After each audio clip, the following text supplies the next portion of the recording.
Hello friends, जय Jagannath. Welcome and welcome back to my mini blog. सकाळु सकाळु ready है कि ट्रेन धरी बाहरी पड़िथिली मो ऑफिस प्रोग्राम को। ट्रेन में गला बेले किछि यात्री पुरी जाउथिले। से माने जगार भजन गाई पूरा बग्गी को जगन्नाथमय कर देथिले।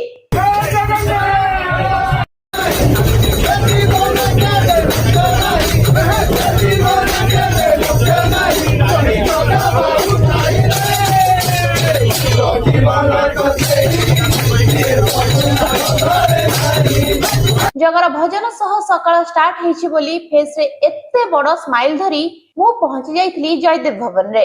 किछि समय परे काढ़ पीबा को आसीथिली जे सेठी अचानक मोर जड़े सार को सह देखा हे जाइतिला। ओइ तू बाघ ने बिल्ली कहि के जा। अरे बाघटा सेटा तू कहि अरे के बाघटा एटा बाघ ना बिल्ली ए बाघटा सेटा बाघ बोलिया देखा जाउ जे ना से बाघटा लॉन्च करि सारिबा परे प्रोग्राम एंड हेतिला। तापरे मु ऑटो धरि की किट रे पहुंची जाइथिली। सेटु बस धरि आसी पहुंची जाइथिली घरे। वीडियोटी भलो लागिथिले चैनल को लाइक शेयर एंड सब्सक्राइब करबा को भूलिबेनी।